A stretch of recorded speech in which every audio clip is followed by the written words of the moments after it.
Hello दोस्तों, एक बार फिर से आप सभी का बहुत बहुत स्वागत है। आज का हमारा टॉपिक है करंट इलेक्ट्रिसिटी, जिसमें हम लोग इसकी पूरी थ्योरी को समझेंगे।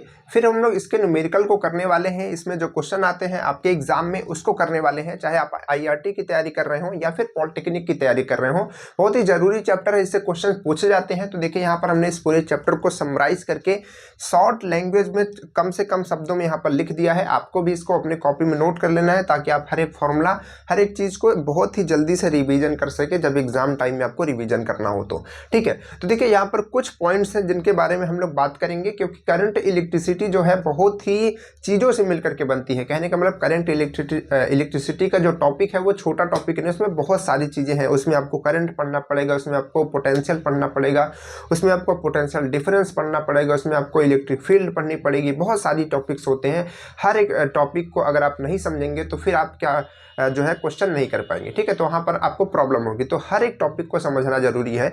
यहाँ पर ये जो टॉपिक हैं छोटे छोटे हैं, लेकिन इन टॉपिक्स का जो फॉर्मूला है ये आगे चल करके आपको काम आने वाला होता है। ठीक है, तो अगर आप इन चीज़ों को नहीं समझेंगे तो फिर आगे की चीज़ें भी समझ में नहीं आएंगी। तो देखिए यहाँ से स्टार्ट करेंगे, क्योंकि बेसिक लेकर के चलिए, अभी आपके पास में समय है तो काफ़ी चीज़ों को पढ़ते हुए चलिए। ठीक है, तो देखिए सबसे पहला पॉइंट हमारे पास में है इलेक्ट्रिक करंट, यानी कि विद्युत धारा क्या होती है।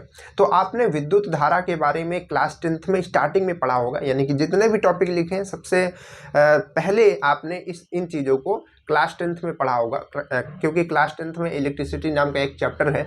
तो वहाँ से आपको शुरुआत होती है इलेक्ट्रिसिटी की। तो देखिए वहीं से डिफिनेशन यहाँ पर लिखी गई है कि इलेक्ट्रिक करंट क्या होता है, यानी कि विद्युत धारा क्या होती है। विद्युत धारा क्या होता है? विद्युत आवेश के प्रवाह की दर को विद्युत धारा कहते हैं। विद्युत आवेशों के प्रवाह की दर को विद्युत धारा कहते हैं।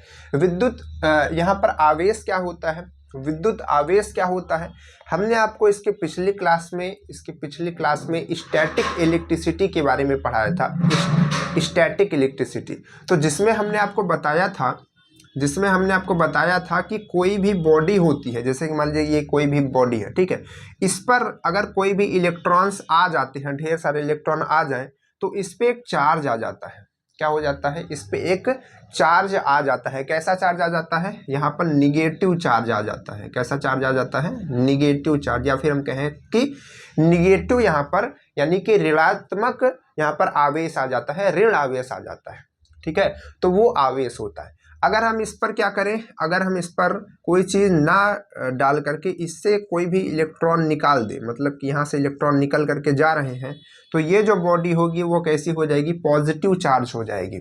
ठीक है, तो उन्हीं चार्ज को हिंदी में आवेश कहते हैं। उन्हीं चार्ज को हिंदी में क्या कहते हैं?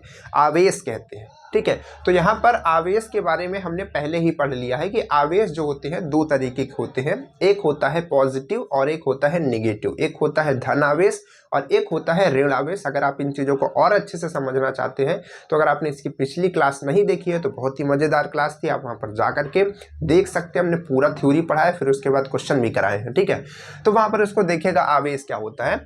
तो विद्युत आवेश यानी कि जो ये आवेश होते हैं, पॉजिटिव निगेटिव ये आवेश होते हैं, अब ये क्या करते हैं? प्रवाह करते हैं। ठीक है, अब ये क्या करते हैं? प्रवाह करते हैं। अब ये प्रवाह क्यों करते हैं?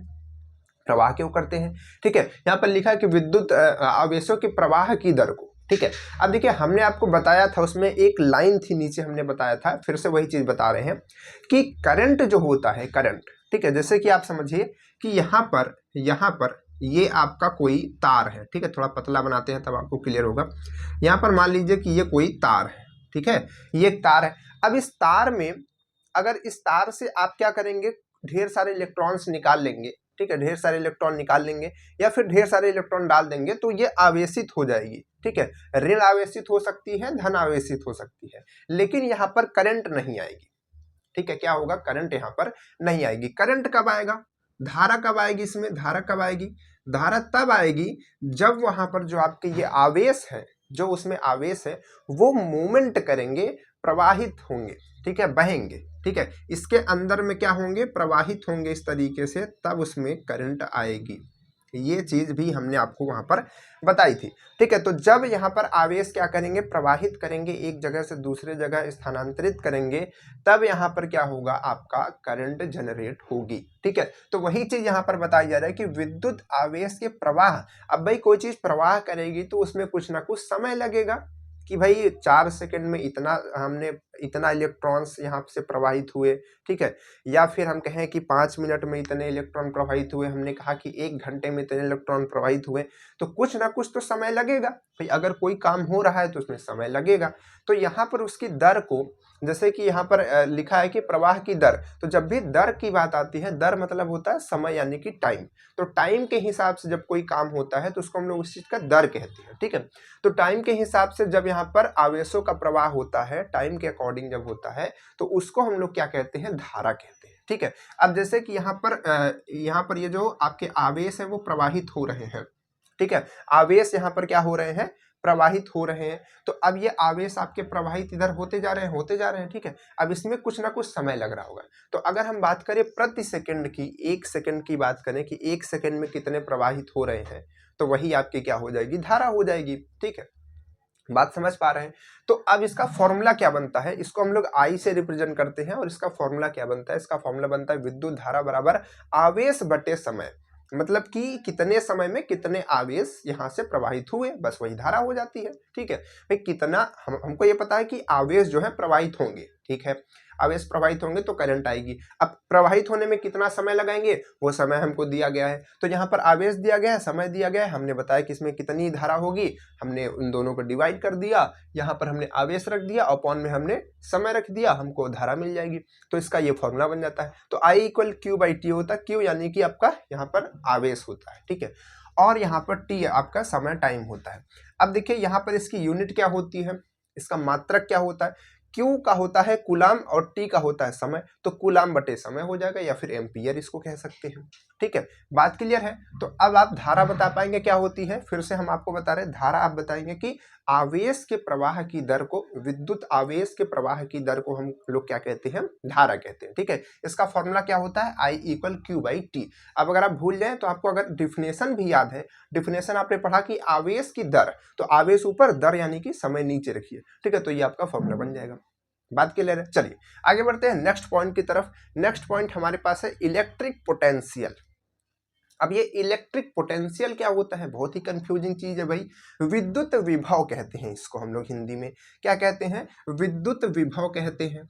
क्या इसका यहाँ पर लिखा है भाई, डिफिनेशन क्या लिखी है, डिफिनेशन लिखी है कि विद्युत क्षेत्र के किसी बिंदु पर, विद्युत क्षेत्र के किसी बिंदु पर विभव उस कार्य के बराबर होता है, उस कार्य के बराबर होता है जो इकाई धनावेश को अनंत से उस बिंदु तक लाने में किया गया कार्य होता है, या फिर कार्य के बराबर होता है, लाने में करना पड़ता है उस कार्य को, ठीक है।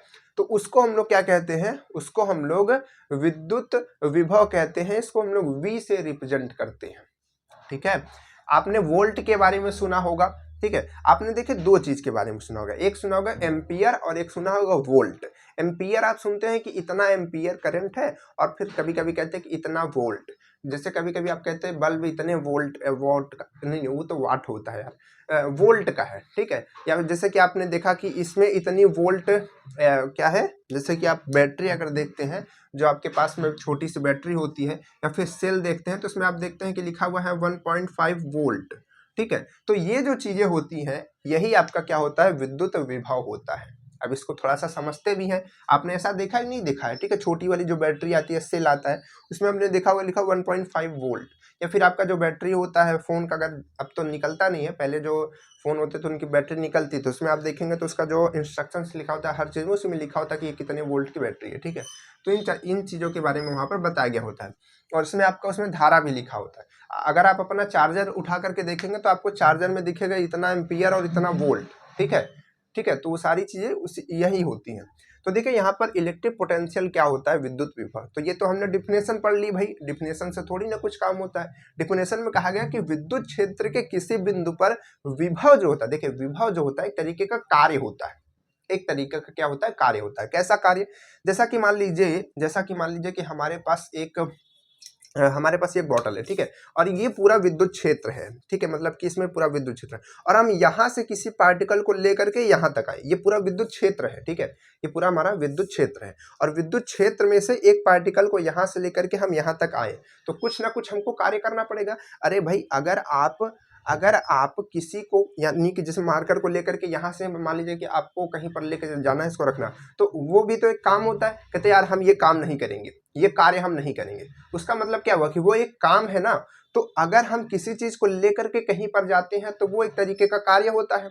बात समझ पा रहे हैं? तो वही चीज यहाँ पर होती है कि किसी विद्युत क्षेत्र में एक मतलब कि विद्युत क्षेत्र के किसी बिंदु पर, मतलब कि एक बिंदु पर, जैसे कि यहाँ से लेकर के, ठीक है, एक बिंदु पर विभव जो होता है, ठीक है, इस बिंदु पर विभव कितना होता है, उस कार्य के बराबर होता है, उस कार्य के बराबर होता है जो इकाई धनावेश को अनंत से उस बिंदु तक लाने में करना पड़ता है। ठीक है, यानी कि एक दूसरा कोई पॉइंट है, मतलब कि बिंदु है, वहां से मतलब कि एक धनावेश है, उसको अनंत, अनंत देखिए अनंत क्या होता है, क्योंकि अनंत यहाँ पर कंफ्यूजन होता है बच्चों, कहाँ से लेकर के आएंगे, अनंत कितना दूर होता है। जैसे समझिए कि यहाँ से लेकर मतलब आपकी जो फील्ड बन रही है, विद्युत क्षेत्र बन रहा है, विद्युत क्षेत्र मान लीजिए कि आपका केवल इतने में बन रहा है, ठीक है, और कोई चीज यहाँ पर है, तो इसके हिसाब से ये बहुत दूर है, ठीक है, बहुत दूर है, ठीक है, बहुत दूर है, ठीक है, क्योंकि इलेक्ट्रॉन छोटे छोटे होते हैं, बहुत छोटे होते हैं, ठीक है, उनका डिस्टेंस बहुत कम होता है। तो यहाँ से लेकर यहाँ तक भी देखेंगे, या फिर हम कहें कि यहाँ तक, चलिए 1 मीटर ले लीजिए, ठीक है, तो इतना बहुत ज्यादा डिस्टेंस इसके लिए हो गई, तो वो उसके लिए अनंत ही हो जाता है एक तरीके से। ठीक है, तो अब जैसे कि यहाँ पर एक इलेक्ट्रॉन है, मतलब कि आपका इकाई धनावेश है, तो इसको यहाँ से लेकर के यहाँ तक लाने में, जैसे कि यहाँ तक लाने में, जहाँ पर भी उसका पॉइंट है, ठीक है, तो वहां तक लाने में जो कार्य करना पड़ता है उसी को हम लोग क्या कहते हैं, विद्युत विभव कहते हैं। क्या कहते हैं, उसी को हम लोग क्या कहते हैं, विद्युत विभव कहते हैं। बात क्लियर हो पा रही है? ठीक है, तो विद्युत विभव क्या होता है, एक तरीके का कार्य होता है। इसको हम लोग किससे रिप्रेजेंट करते हैं, इसको हम लोग V से रिप्रेजेंट करते हैं। अब देखिए फॉर्मूले से और अच्छे से आपको समझ में आएगा, फॉर्मूले से और अच्छे से समझ में आएगा। तो विभव बराबर क्या होता है, पोटेंशियल बराबर होता है कार्य बटे आवेश, कार्य बटे आवेश। तो कार्य यानी कि जो कार्य करता है, मतलब हम करते हैं, उसी को तो क्या कहते हैं, विभव कहते हैं। और किस पर करते हैं, आवेश के हिसाब से, कि कितने आवेश को हम यहाँ पर लाए, यानी कि जैसे कि वो धनावेश है, ठीक है, तो हमने ये यहाँ से यहाँ तक 1 लाए तो उतना कार्य, अगर हम यहाँ से यहाँ तक 2 लाए तो उतना कार्य, 3 लाए तो उतना कार्य। ठीक है, तो इस तरीके से इसका फॉर्मूला जो बनता है, ये क्या बनता है, कार्य बटे आवेश बनता है। तो यहाँ से V इक्वल हो सकता है W/Q, क्या हो जाता है, W/Q, और इसकी यूनिट क्या होती है, वोल्ट होती है। क्या होती है, वोल्ट होती है। ठीक है, तो इसको ध्यान रखिए। अब चलिए यहाँ पर बात करते हैं पोटेंशियल डिफरेंस की। अभी जब क्वेश्चन वगैरह करेंगे तो और अच्छे से क्लियर होता जाएगा। ठीक है, फॉर्मूला आप याद रखिएगा इस चीज को कि कार्य बटे यहाँ पर आवेश होता है। ठीक है, कार्य बटे आवेश होता है। अब इसके बाद देखिए यहाँ पर क्या है, पोटेंशियल डिफरेंस। अब ये पोटेंशियल डिफरेंस कौन सी चीज है भाई, तो पोटेंशियल डिफरेंस क्या होता है, यही पोटेंशियल से ही ये बनता है। ठीक है, तो देखिए पोटेंशियल डिफरेंस क्या होता है कि यदि किसी आवेश Q को B से A तक लाने में किया गया कार्य W हो तो, या फिर W कार्य करना पड़े, तो उसका विभवांतर यानी कि V क्या हो जाता है, VA माइनस VB इक्वल में W/Q। क्या कहने का मतलब हुआ भाई, कहने का मतलब ये हुआ कि अभी तक हम क्या कर रहे थे, अभी तक हम एक धनावेश को अनंत से लेकर के आ रहे थे। ठीक है, कहाँ से लेकर के आ रहे थे, अनंत से लेकर के आ रहे थे अपने विद्युत क्षेत्र में, लेकिन यहाँ पर क्या है, पोटेंशियल क्या होता है कि यहाँ पर एक विद्युत क्षेत्र है, जैसे कि यहाँ पर एक विद्युत क्षेत्र है, हम क्या करें, एक आवेश को जैसे यहाँ से लेकर के यहाँ तक ले जाए, इस पॉइंट का नाम है A, एक पॉइंट का है B, तो कुछ ना कुछ कार्य करना पड़ेगा, तो वही कार्य का जो अंतर होगा, मतलब कि यहाँ का विभवांतर और यहाँ का विभवांतर, तो उन दोनों का जब माइनस करेंगे, घटाना करेंगे, ठीक है, तो वही आपका क्या हो जाएगा, इसका हो जाएगा पोटेंशियल डिफरेंस, विभव का अंतर हो जाएगा। ठीक है, यहाँ का विभव और यहाँ का। ठीक है, तो अगर मान लीजिए यहाँ पर बताया है कंडीशन कि यदि किसी आवेश Q को, जैसे कि एक आवेश Q यहाँ पर है, ठीक है, Q को B से A तक, इधर है, B से इस पॉइंट तक लाते हैं, इस पॉइंट से इस पॉइंट तक लाते हैं, B से A तक लाने में किया गया कार्य W जूल है। ठीक है, तो आपका विभवांतर क्या होगा, विभवांतर कैसे निकालेंगे, विभवांतर निकालेंगे यहाँ का वोल्टेज A का और B का वोल्टेज, ठीक है, और वो दोनों माइनस करने के बाद वो किसके बराबर होगा, मतलब आप विभवांतर तो आपका इतना ही हुआ, लेकिन अगर आप चाहें तो उसको इसके हिसाब से भी देख सकते हैं कि W/Q के भी हिसाब से, ठीक है। तो ये कार्य बटे आपका क्या हो जाएगा, आवेश, ठीक है। तो विभवांतर भी समझ पा रहे होंगे, ठीक है, कि इसमें क्या होता है, एक पॉइंट से दूसरे पॉइंट तक जब हम किसी भी आवेश को लेकर के जाते हैं तो जितना कार्य करना पड़ता है उसको हम लोग क्या कहते हैं, विभवांतर कहते हैं, ठीक है। तो विभव समझ गए, विभव में क्या होता है, एक धनावेश को अनंत से लेकर के आया जाता है, ठीक है, उसके फील्ड के अंदर में, तो जितना कार्य होता है उसको हम लोग विभव कहते हैं। लेकिन अगर हम किसी एक पॉइंट से, मतलब विद्युत क्षेत्र के अंदर ही किसी एक पॉइंट से दूसरे पॉइंट तक उस चीज को लेकर जाते हैं, किसी भी आवेश को, ठीक है, तो उसमें जो यहाँ पर आपका कार्य करना पड़ता है उसको हम लोग क्या कहते हैं, पोटेंशियल डिफरेंस कहते हैं, विभवांतर कहते हैं। क्लियर है। चलिए आगे बढ़ते हैं नेक्स्ट पॉइंट की तरफ। नेक्स्ट पॉइंट हमारा है कि बिंदु आवेश के कारण किसी बिंदु पर विभव। अब ये बिंदु आवेश क्या होता है, बिंदु आवेश कहने का मतलब है कि यहाँ पर एक किसी बिंदु के, जैसे कि एक यहाँ पर बिंदु है, ठीक है, वहां पर कोई पॉइंट हो सकता है, आवेश हो सकता है, उसके कारण किसी दूसरे आवेश पर कितना आपका विभव लगता है। तो ये देखिए क्या है कि आवेश Q कूलाम से r मीटर की दूरी r मीटर दूर किसी बिंदु पर विभव।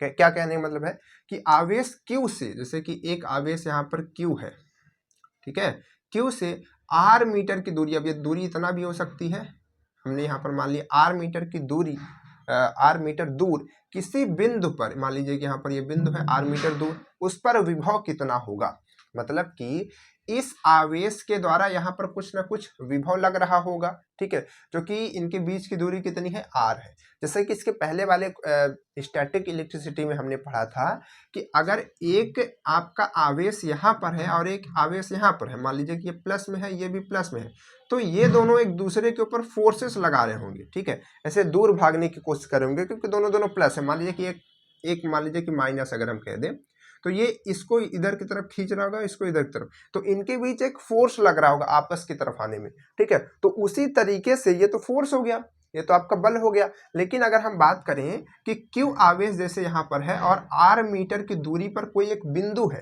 ठीक है, एक पॉइंट है, इस पर कितना आवेश लगा, कितना विभव हो रहा होगा, तो उस विभव को निकालने के लिए हम इस फॉर्मूले का इस्तेमाल करते हैं।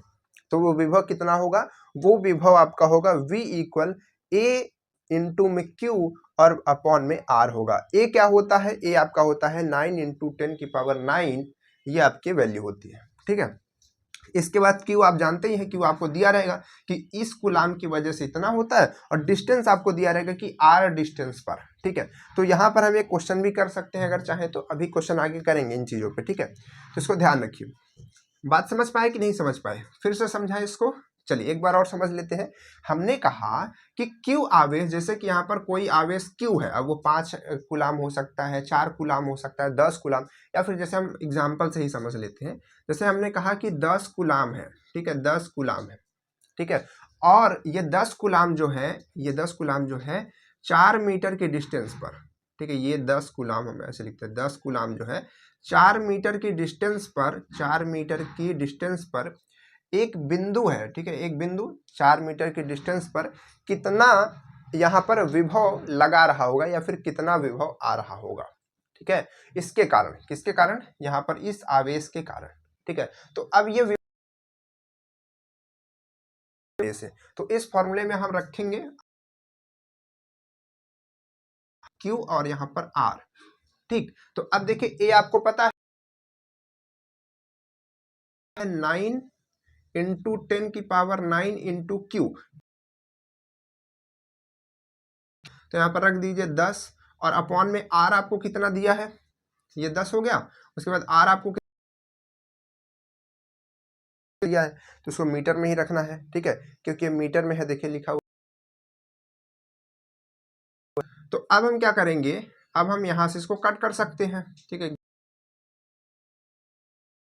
पर आपका ये कितना आ जाएगा, 2 आ जाएगा, ठीक है, 2 से हमने कट कर दिया ना।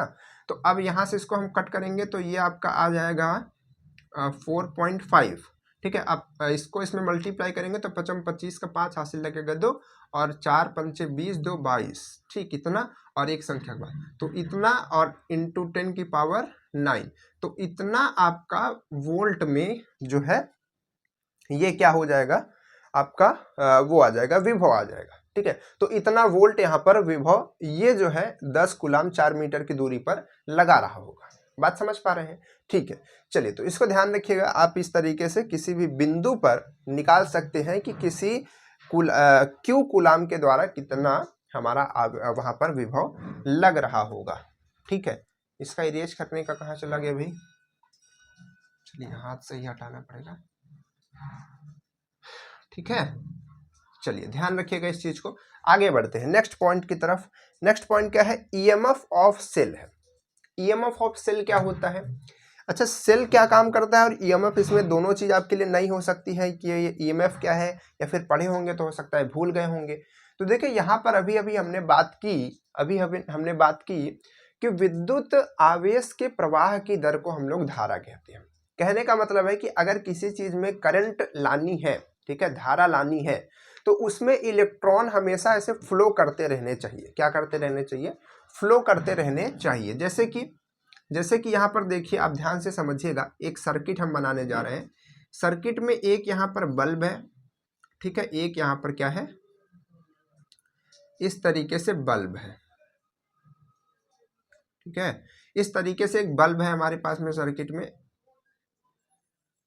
ठीक, इस तरीके से बल्ब है, और ये बल्ब जो है इस तरीके से एक वायर से ऐसे कनेक्टेड है, एक वायर से ऐसे कनेक्टेड है। ध्यान से देखिएगा, और यहाँ पर जो है कुछ भी नहीं है। ठीक है, इस तरीके से है। तो यहाँ पर इलेक्ट्रॉन्स, जैसे कि यहाँ पर हमने बताया कि यहाँ पर क्या होता है, करंट कब आएगी? जब आवेशों का प्रवाह होगा, जब आवेशों का प्रवाह होगा। तो यहाँ पर हम अगर चाहें तो आवेश ला सकते हैं, ठीक है, आवेश ला सकते हैं, लेकिन अगर हम उसको चाहें तो थोड़ी देर के लिए किसी भी तरीके से प्रवाहित भी करा सकते हैं, लेकिन वो हरदम जो है इस तरीके से प्रवाहित नहीं होते रहेंगे कि आवेश इधर से आ रहे हैं इधर जा रहे हैं, है ना। तो उसके लिए एक चीज होती है सेल। क्या होती है? सेल। सेल के बारे में आपने पढ़ा है, जाना है। सेल होता है, देखिए हम आपको एक छोटा सा सेल हमारे पास में है, हम आपको दिखाते हैं, और इससे बहुत बड़े बड़े सेल होते हैं। ये माइक का सेल है, जब पिछली बार माइक का सेल खराब हो गया था, जिसकी वजह से कभी कभी आपको आवाज़ कम आती है। ठीक है, ये यही काम करता है। ठीक है, तो यहाँ पर देखिए ये एक सेल है, छोटा सा ये सेल। ठीक है, आप देख पा रहे हैं, इस तरीके से आपने सेल देखे होंगे किसी खिलौने में, या फिर इस तरीके से माइक में तो नहीं देखे होंगे, क्योंकि माइक आपके पास में होगा नहीं। तो ये देखिए, ठीक है, इस तरीके से सेल होता है, ये छोटा सा सेल है। और इस तरीके से बड़े भी सेल आते हैं, ठीक है, जो कि आप अपने टॉर्च में लगाते हैं, या फिर स्पीकर्स में लगाते हैं, बहुत सारी चीज़ों में लगाते हैं। तो उस तरीके से सेल आते हैं। तो सेल बेसिकली क्या करते हैं, सेल का क्या काम होता है, और सेल लगाने की वजह से कोई चीज़ जलने लगती है, चलने लगती है, मोटर चलने लगती है, आपका बल्ब जलने लगता है, कैसे होता है? तो यहाँ पर देखिए सेल क्या करता है। हमने कहा कि इलेक्ट्रिसिटी तभी आएगी जब इलेक्ट्रॉन का फ्लो होगा, यानी कि वहां पर वो प्रवाह होते रहेंगे, उनका प्रवाहन जो है चलता रहेगा। ठीक है, क्या चलता रहेगा? उनको वो प्रवाहित होते रहेंगे। तो अब ये इलेक्ट्रॉन्स तो इसमें बहुत सारे हैं, ठीक है, तो क्या ये प्रवाहित हो रहे होंगे? नहीं प्रवाहित हो रहे होंगे। तो इसके लिए हम क्या करते हैं, इसके लिए हम एक सेल इसमें लगाते हैं। ठीक है, अब जैसे ही हम इसमें सेल लगाते हैं, समझिएगा, जैसे ही हम इसमें सेल लगाते हैं, ये हमारा सेल, ठीक है, ये हमारा सेल है। तो जैसे ही हम यहाँ पर सेल लगाते हैं, तो फिर क्या होता है, फिर यहाँ पर एक तरीके का बल लगता है।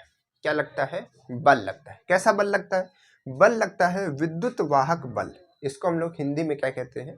विद्युत वाहक बल कहते हैं। इंग्लिश में हम इसको ईएमएफ कहते हैं, इलेक्ट्रोमोटिव फोर्स कहते हैं। क्या कहते हैं? ईएमएफ कहते हैं, विद्युत वाहक बल।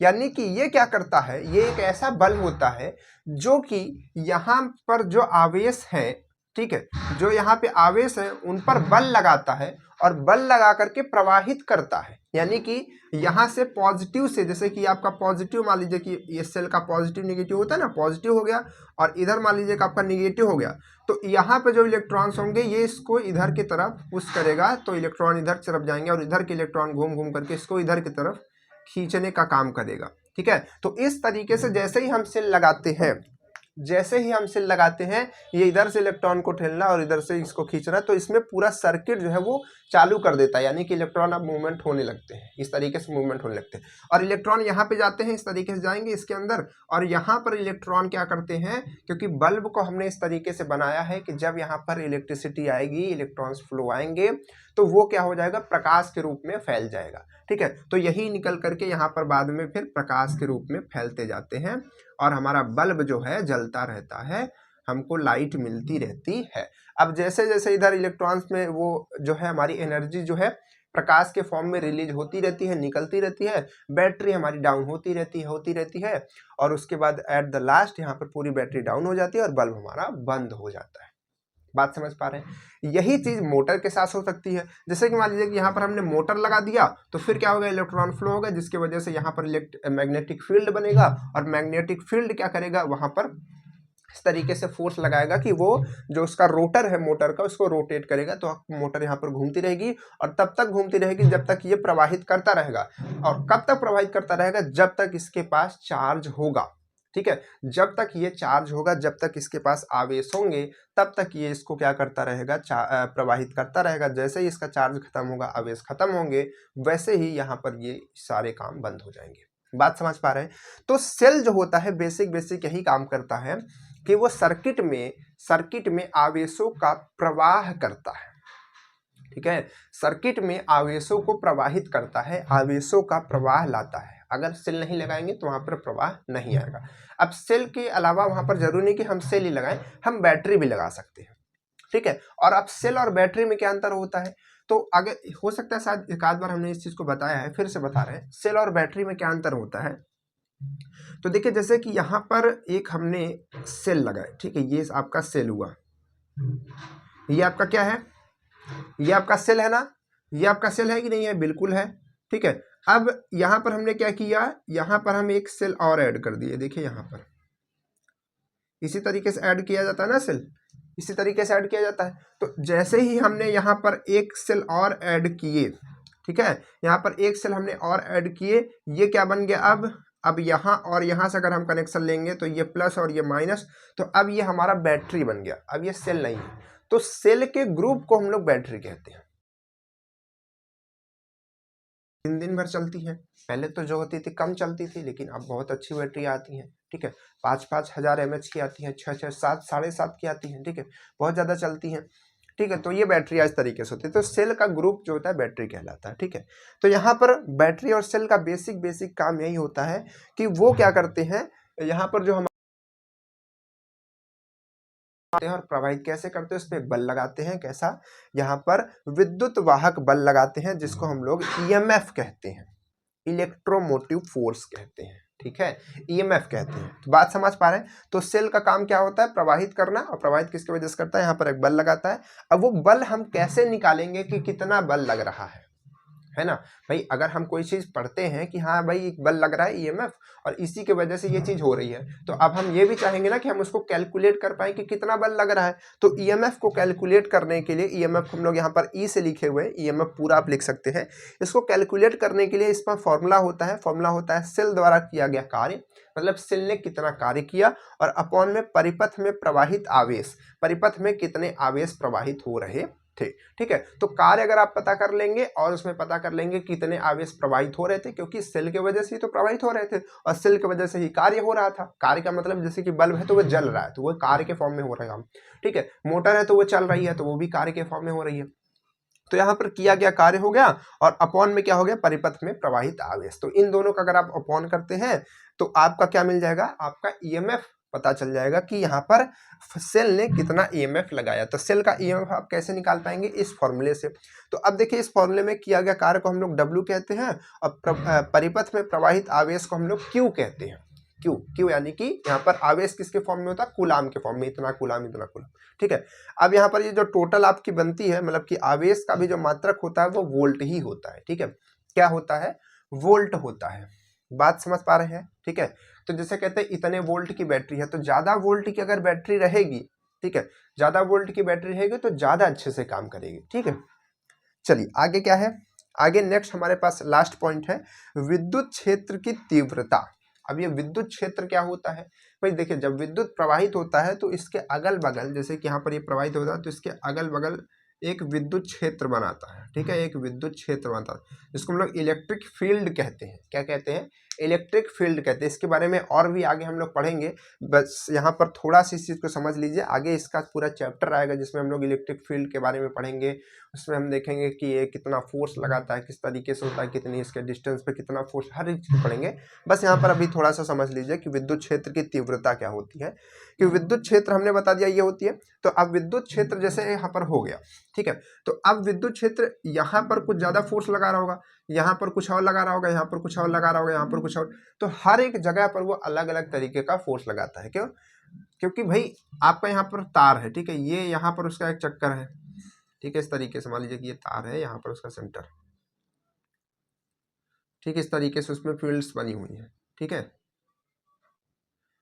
ठीक है। तो अब देखिए यहाँ पर जब आप इसको देख रहे हैं तो ये यहाँ पर ज़्यादा फोर्स लगा रहा होगा, इधर कम लगा रहा होगा, इधर और कम लगा रहा होगा। जैसे जैसे डिस्टेंस बढ़ता जाएगा उसकी फील्ड की तीव्रता जो है कम होती जाएगी, वहाँ पर इफेक्ट उसका कम होता जाएगा, ठीक है। भाई इफेक्ट कैसे कम होता है भाई, अगर आप किसी चीज़ से दूर हैं तो उसका इफेक्ट कम नहीं हो जाएगा, उसका इफेक्ट जो है वो कम नहीं हो जाएगा। चलिए तो यहाँ पर देखिए, तो इसको हम लोग कैसे कैलकुलेट करते हैं, तो इसको भी यहाँ से हम लोग ई से लिखते हैं इसको, और इसका फॉर्मूला होता है बल बटे आवेश, बल बटे आवेश। बल, ठीक है, जितना बल यहाँ पर वो लगाता है, जैसे कि हमने कहा यहाँ पर कोई भी फील्ड होता है, जैसे कि ये फील्ड, ये फील्ड, तो यहाँ पर कोई किसी पॉइंट पर ये इतना बल लगा रहा होता है, ठीक है, कुछ ना कुछ बल लगा रहा होता है, और वहाँ पर आवेश, ठीक है। तो अब उसका फॉर्मूला क्या बनता है, यहाँ पर ये बनता है एफ अपॉन में यहाँ पर क्यू नॉट बनता है, ठीक है, ये एक इकाई आवेश होता है, ठीक है। उसके बाद यहाँ पर जो बल होता है, ये बल यानी कि फोर्स आपका, इसको हमने बताया था कि इसको कैसे कैलकुलेट करते हैं। तो इसका तरीका स्टैटिक इलेक्ट्रिसिटी में हमने पढ़ाया था, उसका फॉर्मूला हमने बताया था कि एफ जो होता है, ठीक है, जो कूलाम ने नियम दिया था, वो आपका होता है A इंटू Q1 और Q2 बाई आर स्क्वायर, ठीक है। लेकिन यहाँ पर जो एक हमारा आवेश होगा वो यूनिट होगा, तो उसको हम लोग क्यू नॉट ही लेंगे। तो यहाँ पर हमारा ये ए तो है, देखिए ए भी है, और Q1 की जगह हमने क्यू लिया, और Q2 की जगह हमने क्यू नॉट लिया, क्योंकि एक वहाँ पर यूनिट है। और उसके बाद अपॉन में आर स्क्वायर, और ये वाला जो है मेन ये तो रहेगा, तो इससे ये कट जाएगा, इससे ये कट जाएगा, तो टोटल क्या बचेगा, ए और क्यू, और अपॉन में आर स्क्वायर बचेगा। तो ये इसका फॉर्मूला हो जाता है विद्युत क्षेत्र की तीव्रता निकालने का। और एन आपका न्यूटन है और क्यू आपका कूलाम है। तो इसका जो यूनिट होती है न्यूटन, न्यूटन प्रति कूलाम होती है। इसको आप चाहें तो हिंदी में भी लिख सकते हैं, ठीक है, इसको आप चाहें तो हिंदी में भी लिख सकते हैं, न्यूटन प्रति कूलाम, ठीक है। तो इसको आप ध्यान रखिए। अब एक बार क्या कीजिए, आप इन चीज़ों को स्क्रीनशॉट कर लीजिए, क्योंकि आपको इसको कॉपी में लिखना होगा। तो इसको एक बार स्क्रीनशॉट कर लीजिए, फिर हम लोग क्वेश्चन की तरफ बढ़ते हैं और क्वेश्चन सॉल्व करते हैं, ठीक है। चलिए, कहाँ चला गया इसका इरेज करने का, पता नहीं कहाँ चला गया भाई। चलिए हाथ से ही हटाते हैं क्या, चलिए हाथ से ही हटाते हैं। तो इधर का जो है हटा देते हैं ये सब। अब हाथ से हटाते हैं तो थोड़ा कुछ चीज़ें कम हटाते हैं, ठीक है, क्योंकि पूरा मिशन इरेज करने में समय लगेगा। चलिए इधर का साफ कर देते हैं ना, जगह बना लेते हैं इधर,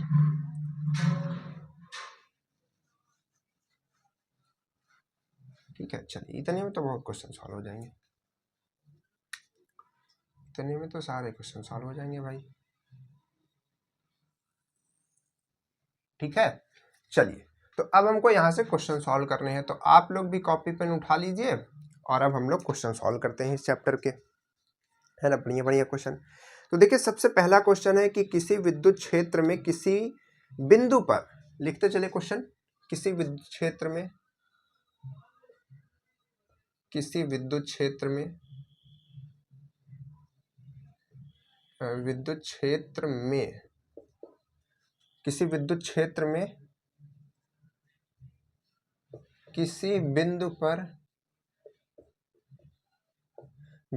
पर 9 माइक्रोकूलम का आवेश 9 न्यूटन बल, 9 न्यूटन बल अनुभव करता है, ठीक है।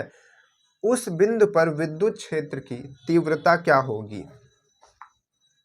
ठीक है, विद्युत क्षेत्र की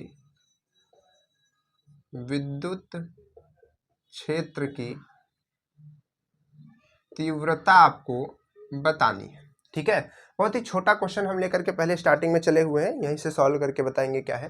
तो देखिए क्या कहा गया कि किसी विद्युत क्षेत्र में, एक विद्युत क्षेत्र है। विद्युत क्षेत्र क्या होता है, हमने आपको बताया कि जब करंट प्रवाहित करती है तो उसके आसपास में एक क्षेत्र बनता है, पूरा फील्ड बनता है उसका। ठीक है, जैसे कि आपने मैग्नेटिक फील्ड के बारे में सुना है, मैग्नेटिक फील्ड बनती है आपकी, जैसे ये मैग्नेट होता है तो मैग्नेट में ये नॉर्थ और साउथ होता है इस तरीके से।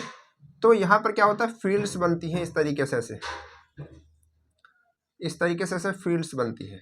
आप इनके बारे में जानते होंगे, ठीक है, आपने पढ़ा होगा या फिर नहीं पढ़ा होगा तो इस तरीके का डायग्राम तो देखा होगा यार, है ना। तो ये फील्ड्स बनती है। तो उसी तरीके से जब इलेक्ट्रिकल एनर्जी किसी में जाती है, जैसे कि किसी भी तार में बह रही है तो इसमें एक फील्ड बनती है। ठीक है, जैसे कि यहाँ पर मान लीजिए कि एक तार है, इस पे जा रही है तो इसमें अगर ये घूम रही है तो इसमें एक फील्ड बनती है। ठीक है, इसमें पूरा इस तरीके से, यहाँ जैसे अगर हम देख रहे हैं यहाँ इस पॉइंट से, तो इसमें क्या करती है, एक फील्ड बनती है टोटल। ठीक है, तो इसी फील्ड की यहाँ पर बार बार बात होती है।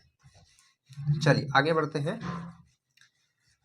तो क्या है कि किसी इलेक्ट्रिक फील्ड में, विद्युत क्षेत्र में किसी बिंदु पर उसके भाई फील्ड है तो फील्ड बहुत बड़ी हो सकती है। जैसे तार यहाँ पर है तो यहाँ पर भी कुछ ना कुछ फोर्स लगा रहा होगा। अब कोई चीज यहाँ से मतलब यहाँ से चली नहीं जाती है क्योंकि तार में बहुत कम करंट जा रही होती है। कोई मोटा तार होगा तो उसमें बहुत ज्यादा करंट आ रही होगी, बहुत ज्यादा यहाँ पर फोर्स लगा रहा होगा। ठीक है, तो यहाँ पर किसी बिंदु पर इतना माइक्रो कूलाम का आवेश जो है इतने न्यूटन का फोर्स अनुभव करता है। मतलब अगर छोटा सा आवेश है उसको लग रहा है कि इसके वजह से यहाँ पर जो फील्ड है उसकी वजह से उस पर 9 न्यूटन का फोर्स लग रहा है। ठीक है, कितना फोर्स लग रहा है, 9 न्यूटन का फोर्स अनुभव करता है। आपको बताना है कि जो विद्युत क्षेत्र है वो कितना तीव्र होगा। ठीक है, उसकी तीव्रता आपको बतानी है। तो विद्युत क्षेत्र का फॉर्मूला हमने क्या बताया, ठीक है, नीचे आ जाइए सीधा। यहाँ पर विद्युत क्षेत्र की तीव्रता का फॉर्मूला हमने बताया कि E बराबर होता है बल बटे आवेश। तो बल आपको यहाँ पर दिया है कहीं पर, बिल्कुल दिया है। क्या दिया है, विद्युत क्षेत्र की तीव्रता बराबर क्या होता है, बल बटे आवेश, यानी कि F बाई आपका क्या होता है, F बाई आपका क्या होता है। क्योंकि देखिए इसमें अगर आप यहाँ पर आएंगे तो देखेंगे, देखिए यहीं से फॉर्मूला चला है और यहाँ तक आया है। तो इसमें यहाँ पर क्या है, इसके बीच की डिस्टेंस वगैरह भी है, आर भी है, लेकिन आपको आर यहाँ पर तो कहीं दिया नहीं है। तो जब नहीं दिया है तो हम इसी फॉर्मूले का, पहले वाले ही फॉर्मूले का इस्तेमाल करेंगे। तो यहाँ पर हमारे पास ये क्या है, एफ है, और हमारे पास आवेश कितना है, क्यू नॉट। तो ये कितना आ जाएगा आपका, मतलब आवेश हो जाएगा। तो ये फॉर्मूला बनेगा। तो यहाँ से आपका बल कितना है, 9 न्यूटन का, और आपका यहाँ पर ये कितना है, क्या बोलते हैं, आवेश कितना है, आवेश है आपका 9 माइक्रोन का। तो 9 माइक्रोन का मतलब क्या हुआ, माइक्रोन क्यों कह रहे हैं, सॉरी, माइक्रो यहाँ पर कूलाम। तो माइक्रो कूलाम का मतलब होता है 10 की पावर -6। ठीक है, इसमें ऑप्शन आपके पास में था 10 की पावर 6, 10 की पावर -6, 9 और NOT।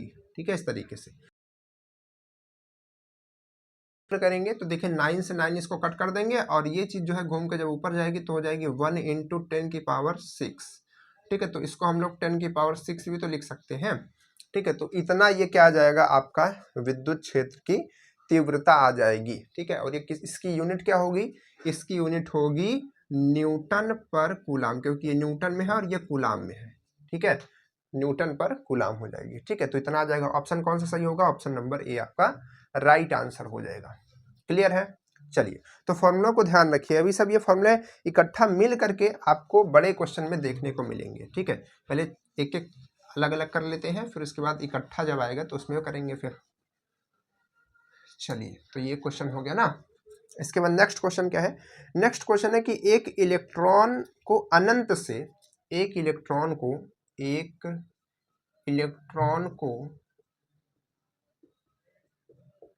अनंत से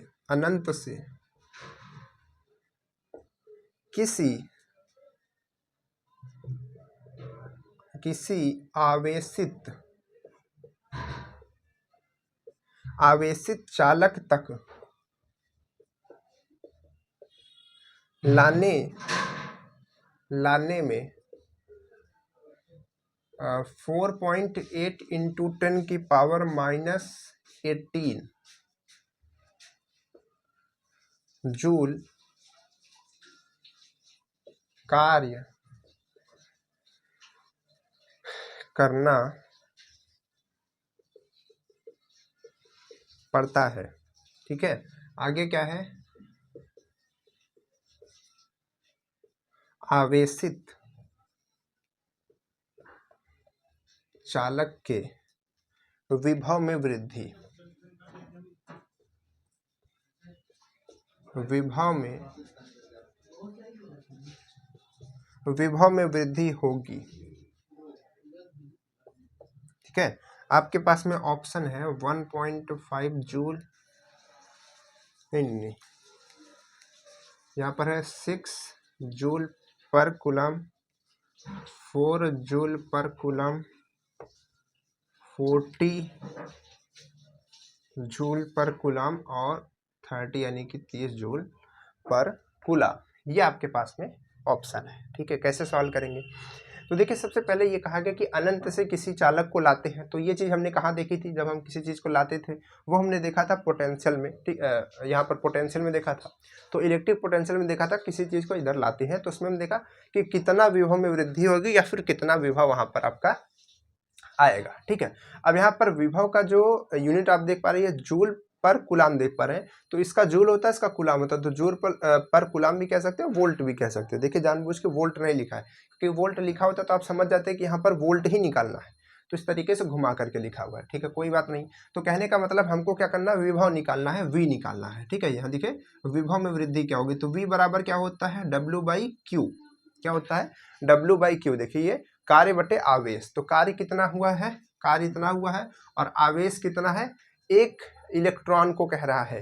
तो यहाँ पर हम क्या करेंगे, कार्य कितना हुआ है भाई, हमारा पूरा कार्य टोटल हुआ है 4.8 इंटू 10⁻18, और एक आवेश की बात हो रही है केवल एक इलेक्ट्रॉन की, तो एक इलेक्ट्रॉन में कितना आवेश होता है। ठीक है, अगर 10 इलेक्ट्रॉन की बात होती है तो 10 इलेक्ट्रॉन करके तब हम करते, लेकिन यहाँ पर एक इलेक्ट्रॉन की बात हो रही है, तो एक इलेक्ट्रॉन में कितना आवेश होता है, तो एक इलेक्ट्रॉन में आपका आवेश होता है 1.6 इंटू 10⁻19।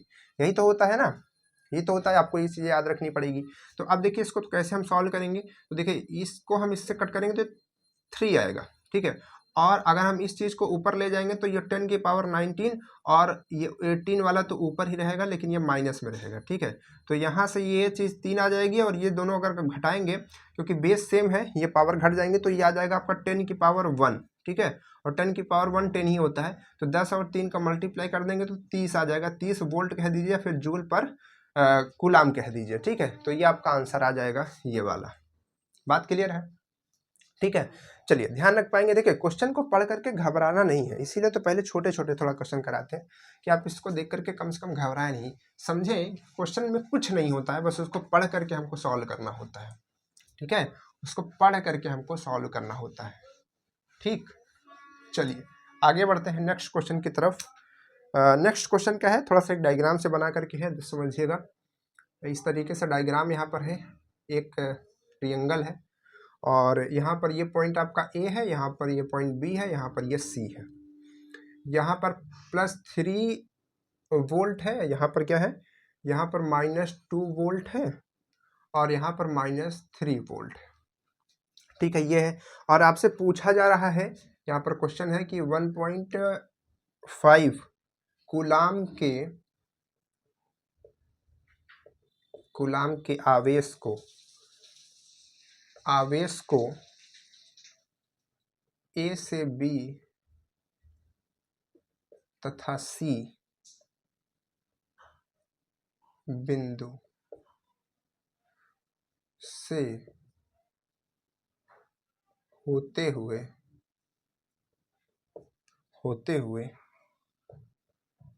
ए तक लाने में किया गया कार्य क्या होगा। ठीक है, आपके ऑप्शन है 1.5 जूल, 18 जूल, 9 जूल, और उसके बाद 0।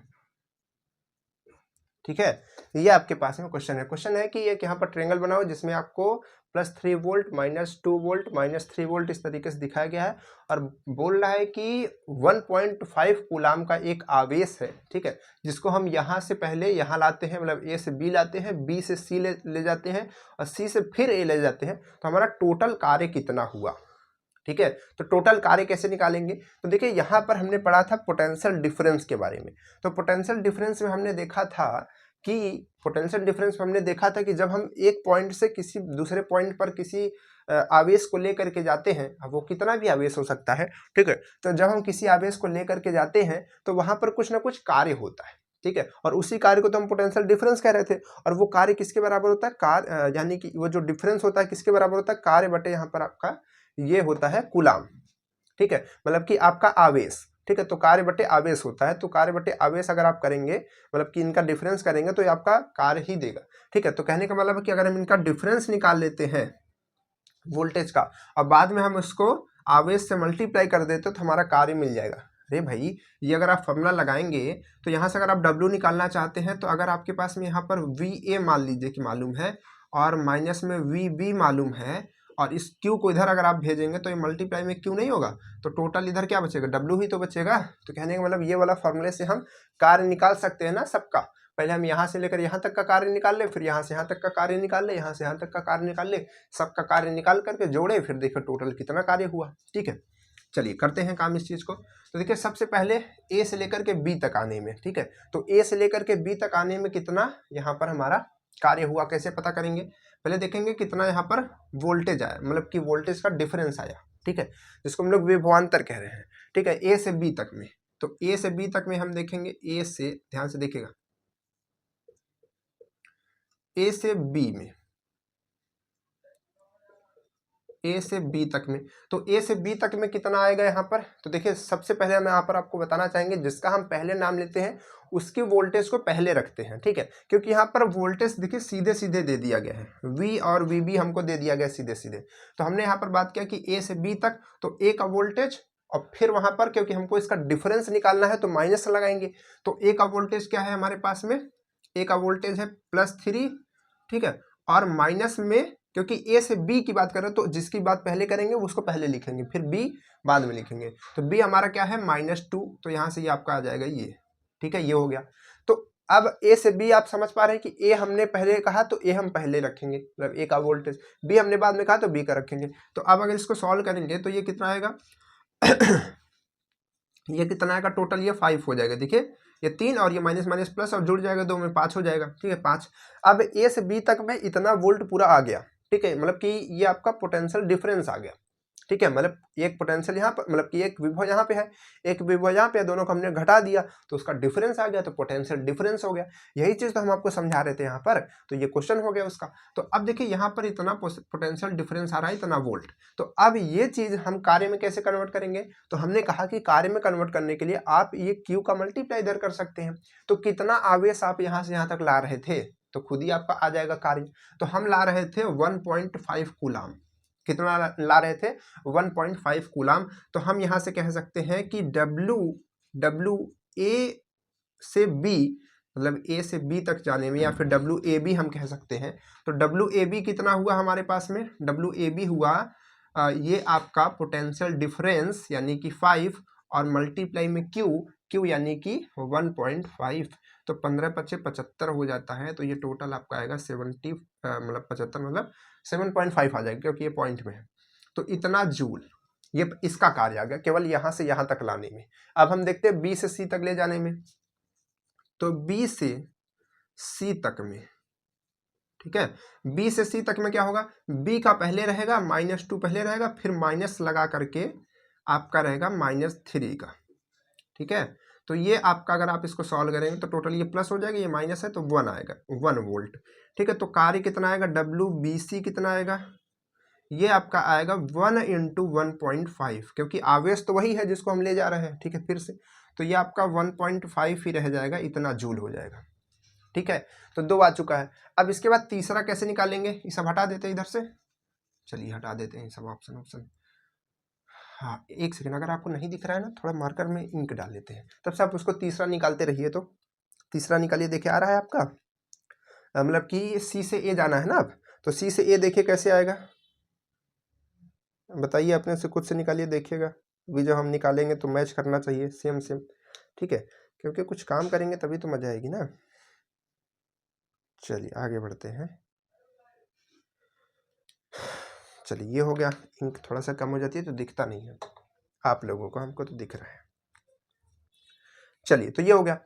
अब कैसे करेंगे इसको, अब यहां से हम देखेंगे सी से ए तक में, ठीक है, तो सी से ए तक में जाएंगे तो सी का पहले लिखेंगे तो -3 यहाँ पर आएगा, और माइनस और प्लस का यहाँ पर क्या आएगा 3, यहाँ पर ये माइनस का 3 है और यहाँ पर ये प्लस का 3, यानी कि मान लीजिए कि 3 ही कर देते हैं, ठीक है। तो ये आपका कितना हो जाएगा, ये आपका हो जाएगा टोटल माइनस, और ये भी माइनस में आ जाएगा क्योंकि प्लस माइनस माइनस हो जाएगा, तो टोटल ये आपका आएगा -6 आ जाएगा, -6 आ जाएगा ना। तो अब यहाँ से क्या होगा, कार्य बराबर क्या होगा, कार्य ए सी बराबर क्या हो जाएगा, डब्ल्यू ए सी बराबर क्या हो जाएगा, -6 इंटू 1.5। तो इसको अगर आप सॉल्व करेंगे तो 15 छक्का 90, तो ये माइनस का 9.0 आ जाएगा या फिर माइनस का 9 आ जाएगा जूल, ठीक, इतना। तो अब आप कुल कार्य को देखें तो टोटल आपका वर्क कितना होगा, टोटल वर्क यानी कि केवल W की बात करें तो तीनों को जोड़ दीजिए, इसको जोड़ दीजिए, तो 7.5 प्लस में 1.5 माइनस में 9, क्योंकि ये माइनस में तो माइनस में ही रखेंगे कार्य को, तो यहाँ से अगर आप देखेंगे तो ये दोनों जोड़ करके 9 हो जाएगा, -9, तो टोटल कितना रहा 0। तो यहाँ पर जो कार्य आपका हो रहा है वो कितना हो रहा है, 0 हो जा रहा है, ठीक है। अगर यहाँ से आप पूरा घुमा दिए उसको तो ये टोटल 0 हो जा रहा है, ठीक है, समझ पाए हैं। इरेज करने का गायब हो जाता तो फिर प्रॉब्लम हो जाता है। चलिए कोई बात नहीं है, अपना हाथ है वहीं से मिटाते हैं, ठीक है। समझ पाए कि नहीं, बढ़िया क्वेश्चन है। तो इस तरीके के क्वेश्चन आपके एग्जाम में आए हुए हैं, ठीक है, तो इसको ध्यान रखिएगा। चलिए आगे बढ़ते हैं, अगला क्वेश्चन, नेक्स्ट क्वेश्चन की तरफ। अगला क्वेश्चन है कि एक चालक में 4 एम्पियर की धारा एक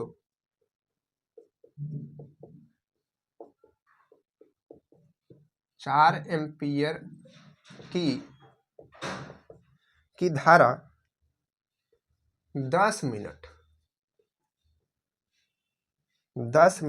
तक प्रवाहित की जाती है, ठीक है, की जाती है, चालक से होकर आवेश प्रवाहित होगा, चालक से होकर आवेश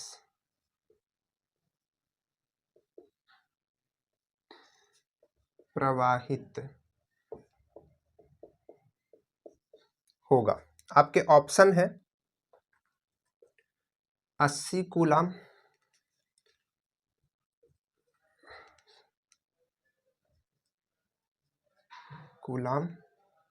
और 4800 कूलाम, ठीक है।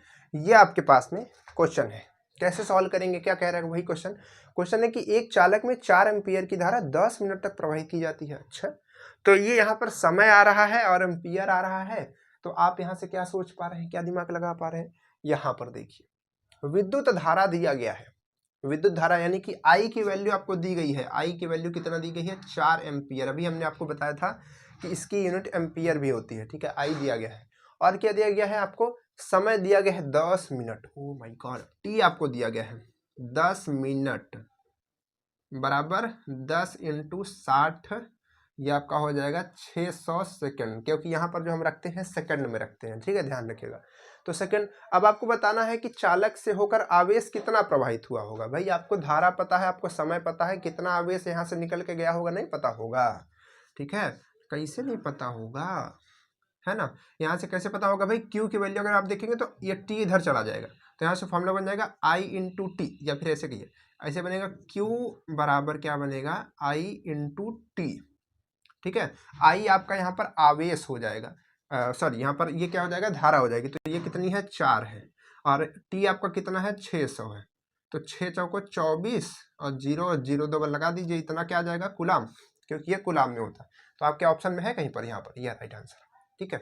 सिंपल है ना, सिंपल है। लेकिन जब आ जाएगा एग्जाम में किसी तरीके से घुमा फिरा करके, इस तरीके से मान लीजिए नहीं आया, घुमा फिरा के कैसे आया, आसानी आया, तो फिर वहाँ पर आप नहीं कर पाएंगे। क्यों? क्योंकि आप जब तक प्रैक्टिस नहीं करेंगे खूब ढेर सारे क्वेश्चन की हर एक तरह के, फिर दिक्कत हो जाएगी।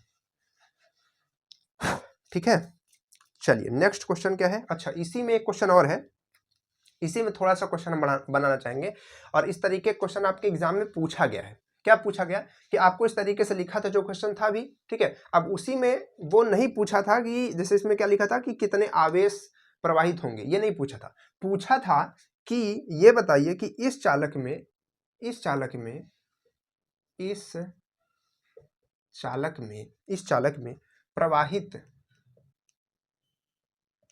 प्रवाहित इलेक्ट्रॉन की संख्या, मतलब कि आपको ये दिया कि इसमें एम्पियर जो है, मतलब कि आपकी जो धारा है वो कितनी है, 4 एम्पियर है, ठीक है, 4 एम्पियर है। समय आपको दे दिया कि आपका समय 10 मिनट है, और आपसे पूछा कि बताइए इलेक्ट्रॉन कितना, मतलब कि चालक में कितने इलेक्ट्रॉन की संख्या बतानी है, कितने इलेक्ट्रॉन प्रवाहित हुए होंगे। अब आप सोचेंगे यार इलेक्ट्रॉन की संख्या इधर बतानी है, कैसे करेंगे। तो आप देखिए, जब भी आपको क्वेश्चन गुमराह करने की कोशिश करे या फिर क्वेश्चन आप ना समझ पाए, तो क्वेश्चन को हमेशा उल्टे तरफ से सोचिए, ठीक है। जैसे कि आपसे क्या पूछा है, इलेक्ट्रॉन की संख्या, तो इलेक्ट्रॉन की संख्या यानी कि n, तो n निकालने के लिए n का फॉर्मूला क्या होता है, इसका इलेक्ट्रॉन की संख्या निकालने का फॉर्मूला क्या होता है, इसका फॉर्मूला होता है जो आपका कूलाम होता है Q, ठीक है, और अपॉन में E ये इसका फॉर्मूला होता है। तो अब कहने का मतलब ये हुआ कि अगर आपको n चाहिए यानी कि इलेक्ट्रॉन की संख्या चाहिए, तो आपको Q चाहिए और E चाहिए, इसके बिना ये नहीं आ सकता है ना। तो इसके बिना ये तो नहीं आ सकता, तो हमको इलेक्ट्रॉन की संख्या तो पता है, मतलब इलेक्ट्रॉन यहाँ पर ये जो इसका होता है ये हमको पता होता है 1.6 × 10⁻⁻19, लेकिन हमको Q नहीं पता है, Q यानी कि इसका आवेश। तो आवेश हम कैसे पता करेंगे, तो हमको I और T दिया है ना, तो I और T दिया हुआ है, तो जैसे I और T दिया है तो क्या हम Q नहीं निकाल सकते हैं। तो हम देखिए, अभी हमने बताया कि Q अगर आप फॉर्मूला देखेंगे तो Q बराबर यहाँ से I × T होता है, ठीक है। तो यहीं से तो अभी हम लोगों ने सॉल्व करके 2400 निकाला था, 2400 कूलाम निकाला था। तो सबसे पहले आप क्या करेंगे, इस तरीके क्वेश्चन आएगा तो पहले इसको सॉल्व करके पहले Q और T को I और T को मल्टीप्लाई करके पहले Q निकाल लेंगे, और Q निकालने के बाद क्या करेंगे, फिर आप यहाँ पर N निकालेंगे। समझ पा रहे हैं, ठीक है। तो ये दिमाग यहाँ पर लगाइए। तो Q हम यहाँ पर निकाल लिए हैं, कितना है 2400, और हमको पता है ये कितना होता है 1.6 × 10⁻⁻19 होता है, ठीक है। तो अब यहाँ से अगर हम देखेंगे तो इसको हम अगर इस चीज़ को चाहें तो अलग कर दें, इसको हम 10⁻² भी लिख सकते हैं ना, 100 लिख सकते हैं ऐसे अलग करके, ठीक है। तो इसको कट कर सकते हैं, किसी से कट कर सकते हैं क्या, 8 से कट कर सकते हैं। देखिए 8 तिरिक 24, और इसको कट करेंगे 8 दूनी 16, तो ये 0.2 आएगा, ठीक है, इतना आएगा।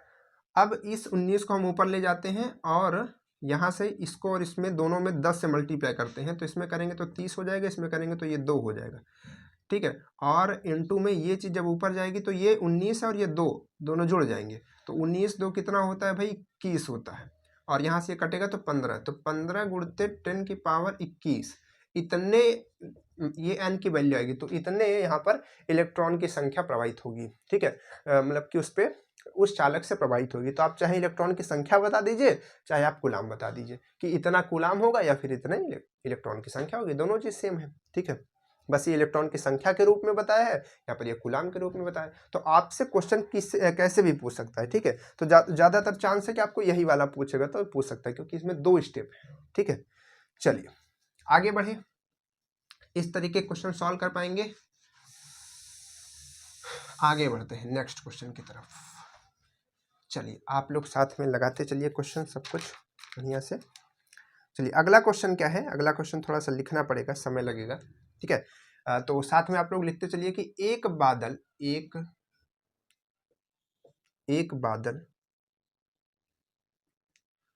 भूमि के सापेक्ष 2 × 10⁻⁴ वोल्ट विभव पर है, ठीक है, तथा भूमि से तथा भूमि से 60 मीटर दूरी पर है। ठीक है, भूमि से 60 मीटर दूर है। ठीक है, दूर है। जब भूमि पर बिजली गिरती है, जब भूमि पर बिजली गिरती है, ठीक है, जब भूमि पर बिजली गिरती है तो भूमि पर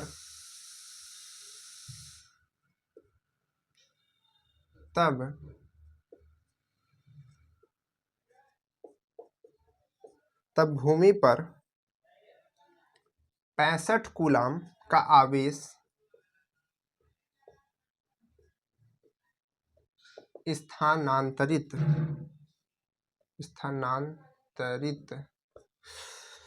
होता है। देखिए, कभी बड़े क्वेश्चन हो जाते हैं तो फिर प्रॉब्लम होता है। किया गया कार्य है। ठीक है, ये आपको बताना है बात। अच्छा, ऑप्शन भी है, ऑप्शन लिख देते हैं। ऑप्शन क्या क्या है हमारे पास में?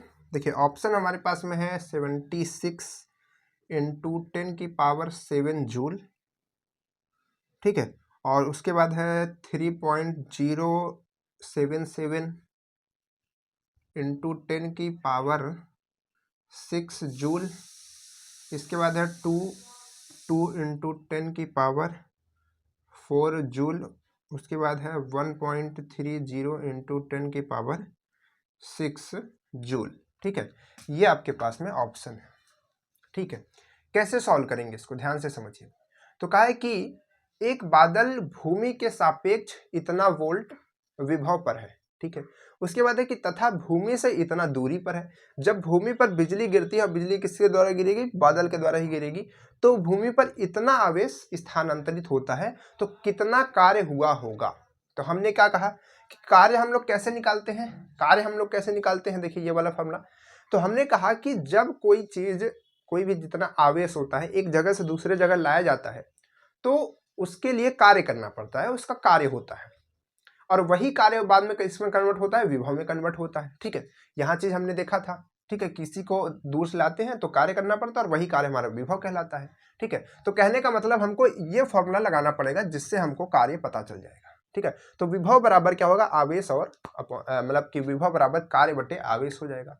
तो आपको यहाँ पर ये दिया गया है, देखिए आवेश दिया गया है कि इतने आवेश स्थानांतरित होते हैं। कहने का मतलब है कि इतने आवेशों को यहाँ से यहाँ तक उनका स्थान चेंज किया जाता है, उस स्थान से इस स्थान तक लाया जाता है। ठीक है, और यहाँ पर विभव दिया गया है, विभव आपको दिया गया है, तो विभव भी बताया गया है और आवेश भी आपको बताया गया। तो कार्य आप नहीं बता सकते हैं। तो क्वेश्चन इस तरीके से बहुत बड़ा घुमा फिरा के लिखा हुआ है, और यहाँ पर मीटर भी दे दिया, कितना मीटर ऊपर है। अब लगाओ, बच्चे सोचेंगे यार 60 का ही दिया हुआ है, हो सकता है 60 से मल्टीप्लाई करेंगे तो कोनो कर ही देंगे। ठीक है, तो चलिए कैसे करेंगे।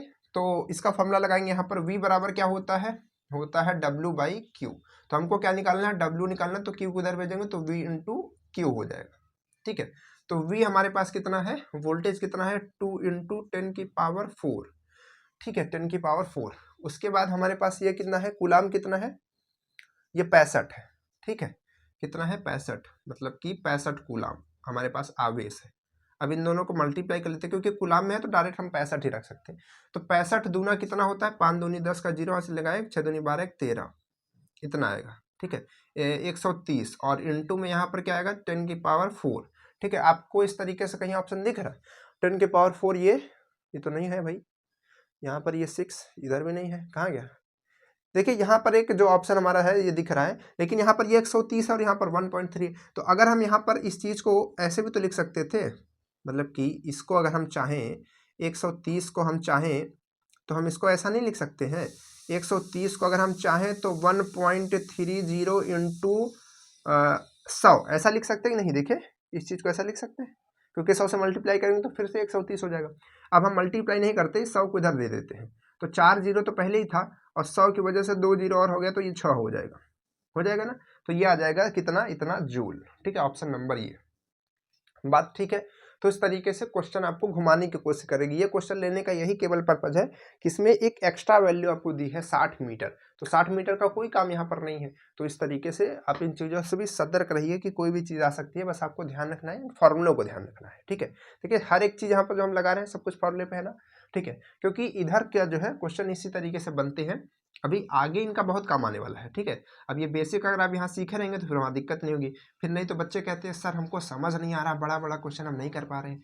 अरे भाई आपने बेसिक तो पढ़ा ही नहीं, आप तो चाहते थे हमको इंपॉर्टेंट क्वेश्चन मिले, और इंपॉर्टेंट क्वेश्चन के लिए आप कूद रहे थे यहाँ से वहाँ, है ना। आप सिलेबस तो पढ़ नहीं रहे हैं, फिर जब सिलेबस नहीं पढ़ेंगे तो इंपॉर्टेंट क्वेश्चन फिर लेकर के क्या कर लेंगे। अगर आपको इंपॉर्टेंट क्वेश्चन मिल भी जाएगा, आपको उसको लगाना ही नहीं आएगा तो क्या कर लेंगे बताइए। ठीक है, और ऐसा तो है नहीं कि जो क्वेश्चन आपको इंपॉर्टेंट दे दिया गया है कह करके, पता नहीं वो इंपॉर्टेंट है कि नहीं है, तो वो जो है आ ही जाएगा, है ना। नंबर तो कम से कम चेंज होगा, और नंबर या थोड़ा सा कॉन्सेप्ट चेंज किया तो फिर आप नहीं कर पाएंगे, क्योंकि आपने तो उसको देखा है, रटा है कि भाई ये इंपॉर्टेंट है, इसको हम रट लेते हैं, कॉन्सेप्ट नहीं पढ़ते हैं, उसका नियम नहीं पढ़ते हैं, तो फिर दिक्कत है। ठीक है, चलिए आगे बढ़ते हैं नेक्स्ट क्वेश्चन की तरफ।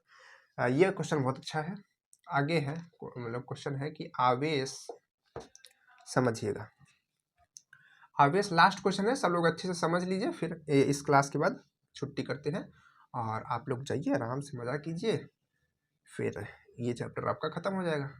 ठीक है, एवं एवं Q2 Q2 एक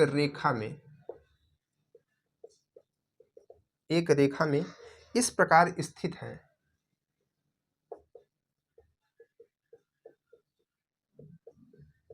इस प्रकार स्थिर है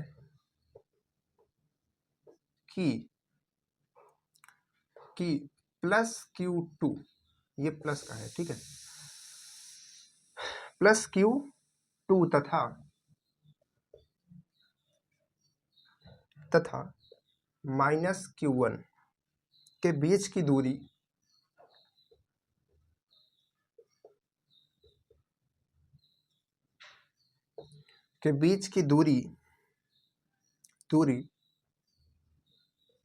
तथा माइनस Q1 और यहाँ पर क्या लिखा हमने, यहाँ पर लिखा कि प्लस यहाँ पर Q1 रहना चाहिए ना, Q1 तथा माइनस Q2, मतलब इसके और इसके बीच की दूरी तथा माइनस Q1 और Q2 प्लस Q2 कर लीजिए, प्लस Q2 के बीच की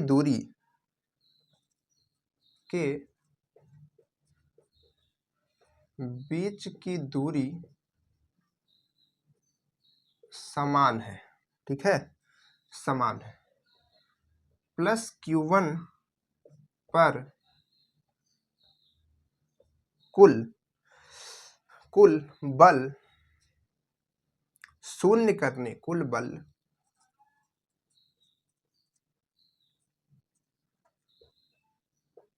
शून्य करने के लिए Q2 का परिमाण होगा, बहुत ज्यादा गर्मी है, बहुत ज्यादा, है ना। चलिए, कभी कभी लगता है चक्कर आ जाएगा इतनी गर्मी में, है ना, बेहोशी छा जाएगी कभी कभी। अच्छा, किसी दिन लाइव क्लास में ऐसा चक्कर आ गया तो फिर आप लोग क्या करेंगे बताइएगा कभी कभी कमेंट्स में। अब क्या पुलिस को फ़ोन कर देंगे, कहेंगे सर हमारे सर गिर गए हैं, जल्दी से जाइए उठाइए उनको, है ना, लाइव क्लास लेते लेते। चलिए कोई बात नहीं, कर दीजिएगा फ़ोन। चलिए देखिए, तो यहाँ पर क्या है, क्वेश्चन इस तरीके से बताया गया है कि आवेश, 3 आवेश हैं, 3। ठीक है, एक है प्लस Q1, एक है माइनस Q1 और एक है प्लस Q2। ठीक है, Q2 क्यूट है ये, है ना, एक रेखा में इस प्रकार स्थित है, ये तीनों एक रेखा में है, एक रेखा में, मतलब कि यहाँ पर एक आवेश होगा जिसका नाम होगा प्लस Q1, और एक यहाँ पर होगा जिसका नाम होगा माइनस Q1, और एक यहाँ पर होगा कहीं पर, ठीक है, प्लस Q2। ठीक है, ऐसा एक रेखा में स्थित है और इस प्रकार स्थित है कि Q1 तथा Q2 मतलब प्लस Q1 और माइनस Q1 के बीच की दूरी जो है, इसके बीच की जो दूरी है माइनस Q1 और Q2 के बीच की दूरी के समान है, यानी कि ये दूरी और ये दूरी समान है। तो अगर हम इस डिस्टेंस को मान ले r, तो ये डिस्टेंस भी हो जाएगी r, ठीक है। ये दोनों डिस्टेंस क्या हो जाएगी, r हो जाएगी, ठीक है, क्योंकि समान है कह दिया। अब ये पूछ रहा है कि Q1 पर कुल बल शून्य करने के लिए, क्योंकि इस पर बल लग रहा होगा, इस पर भी कुछ ना कुछ बल लग रहा होगा, इस पर भी लग रहा होगा, इस पर जो बल लग रहा होगा इसके द्वारा लग रहा होगा, कुछ इसके द्वारा लग रहा होगा, जो इस पर बल लग रहा होगा वो ये और ये लगा रहा होगा, इस पर जो लग रहा होगा ये और ये लगा रहा होगा। बात समझ पा रहे हैं? तो कहने का मतलब तीन है, तो तीन में से जैसे जिसको भी आप चूज करेंगे उसके अलावा जो दो बचेंगे वो उस पर बल लगा रहे होंगे, ठीक है। तो अब यहाँ पर कहा गया कि Q1 जो आपका है, यहाँ पर जो Q1 है, Q1 पर कुल बल शून्य करने के लिए Q2 कितना कर दिया जाए, मतलब कि Q2 का मान क्या कर दिया जाए कि ये जो है शून्य हो जाए, यहाँ पर कुछ बल ही नहीं लगे, कुछ यहाँ पर बल ही नहीं लगे। तो पहले हम ये देखते हैं कि यहाँ पर कौन कौन से बल लग रहे हैं, ठीक है। तो अब इधर का कुछ चीजें जो है ऐसे हटाना चाहते हैं क्योंकि जगह इधर बनानी पड़ेगी, ठीक है। तो यहाँ पर चलिए पूरा ही हटा देते हैं, है ना। तो यहाँ पर क्या करना पड़ेगा, हमको ये पता करना पड़ेगा कि कितना यहाँ पर बल लग रहा है, इस पर कितना कितना बल लग रहा है। तो सबसे पहले देखते हैं कि ये जो पॉइंट है, ये मतलब ये वाला जो है आपका आवेश, इस पर कितना बल लगा रहा होगा और कैसा बल लगा रहा होगा ये आप बताएंगे, क्योंकि हमने आपको ये पढ़ाया है इसके पहले वाले चैप्टर में स्टैटिक इलेक्ट्रिसिटी में। तो यहाँ पर ये प्लस का है, ये माइनस का है, तो दोनों क्या कर रहे होंगे, अट्रैक्शन कर रहे होंगे। कहने का मतलब ये जो है इसको अपने तरफ खींच रहा होगा, इधर की तरफ बल लगा रहा होगा। इसकी बात कर रहे हैं, इसके ऊपर, ठीक है, इधर की तरफ बल। अब कितना बल लगा रहा होगा, तो उस बल को कैलकुलेट करने के लिए हम ये लिख सकते हैं कि Q1 द्वारा मतलब माइनस Q1 द्वारा प्लस Q1 पर लगाया जाने वाला बल कितना होगा, F बराबर F, इसको हम क्या कहते हैं, F1 कह दे, क्या F1 कह सकते हैं, F1 कह सकते हैं। तो F1 कितना होगा, दोनों जो हमारे जैसे ये है और ये है, इन दोनों का मल्टीप्लाई, मतलब इसका फॉर्मूला क्या होता था, फॉर्मूला होता था, देखिए यहाँ पर हम फॉर्मूला लिख रहे हैं, इसका फॉर्मूला होता था कि फोर्स बराबर आपका होता है A इंटू Q1 और Q2 बाई में R स्क्वायर, ठीक है, मतलब उनके बीच की डिस्टेंस का स्क्वायर। तो यहाँ पर F1 हम निकाल रहे हैं, तो A पहले लिखेंगे और Q1 हमारा क्या है, ये है, तो यहाँ पर हम इसका केवल मान लेते हैं, प्लस माइनस नहीं लेते हैं, ठीक है। तो ये हमारे पास में आ जाएगा कि नहीं आ जाएगा, बिल्कुल आ जाएगा। इसके बाद क्या है, इसके बाद हमारे पास में है कि इसका R, यानी कि इसके बीच की डिस्टेंस, तो इसके बीच की डिस्टेंस क्या है, R है, तो इसका R का स्क्वायर हो जाएगा, ठीक है। तो टोटल इतना जो है बल लग रहा होगा, इसके ऊपर लग रहा होगा, बिल्कुल लग रहा होगा, ठीक है, अच्छी बात है भाई, लग रहा है। तो अब ये बल हो गया। अब इसके बाद दूसरा क्या है, दूसरा ये है कि इसके द्वारा कितना बल लग रहा होगा और इधर की तरफ लग रहा होगा, क्योंकि वो माइनस है, खींच रहा होगा अपने तरफ। अब यहाँ से देखते हैं कि ये इस पर कितना बल लगा रहा होगा, दूसरा बल देखते हैं, यानी कि हम देखते हैं कि प्लस Q2 द्वारा प्लस Q1 पर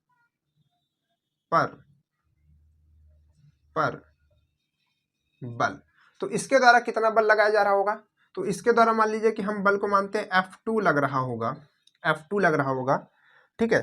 तो यहाँ से हम कह सकते हैं कि इसका जो फॉर्मूला बनेगा, A तो A ही रहेगा, कोई दिक्कत नहीं है, और यहाँ पर Q1 और यहाँ पर Q2 हो जाएगा इस बार, मतलब ये वाला आवेश और ये वाला आवेश का मल्टीप्लाई और अपॉन में इनके बीच का जो डिस्टेंस है, तो इनके बीच की डिस्टेंस कितनी है, R है क्या, R नहीं है बच्चा, 2R है, ठीक है, क्या है, 2R है, क्योंकि ये R प्लस R 2R का स्क्वायर।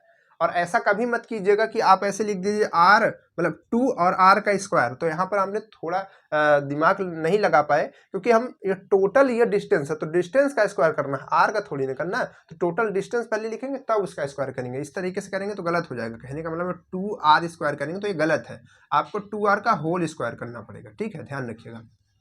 चलिए, तो अब ये फोर्स हो गया, ये फोर्स। अच्छा ये बताइए कि ये वाला किधर की तरफ फोर्स लगा रहा होगा, इसको चाह रहा होगा कि ये इधर भाग जाए। क्यों? क्योंकि प्लस और प्लस का है, प्लस वाला उसको अपने से दूर भगाने की कोशिश करता है, तो ये इसको इधर दूर भगाने की कोशिश करेंगे, मतलब ये इसको इधर की तरफ फोर्स लगा रहा होगा। ठीक है, तो ये इसको अपने तरफ खींच रहा है, वो इसको उधर की तरफ भगा रहा है। तो अगर हम इस पॉइंट से देखें तो इधर में दो फोर्सेस लग रहे हैं, एक इधर की तरफ और एक इधर की तरफ। ठीक है, तो अगर ये दोनों फोर्सेस बराबर हो जाएं, अगर ये दोनों फोर्सेस क्या हो जाए, बराबर हो जाए, तो यहां पर शून्य हो जाएगा ना भाई। अगर एक फोर्स इधर हो जाए और इधर हो जाए तो उस पर परिणामी बल जो हो उसका होगा, इस पर लगने वाला, वो तो जीरो हो जाएगा, वो तो जीरो हो जाएगा। तो बस इसी चीज का हम यहाँ पर इस्तेमाल करेंगे। आइए करते हैं। ठीक है, तो इस चीज का हम लोग यहाँ पर इस्तेमाल करेंगे। तो हम क्या करेंगे, जो माइनस वाला बल लगा रहा है और जो प्लस वाला लगा रहा है, दोनों को हम क्या कर देंगे, बराबर। क्योंकि ये बल और ये बल जब बराबर होंगे तभी यहाँ पर शून्य जो है परिणामी बल लगेगा। ठीक है, तो ये वाला कितना बल लगा रहा था, तो कहने का मतलब हम यहाँ से कर सकते हैं F1 बराबर F2 अगर हम करेंगे। ठीक है, तब क्या होगा, तब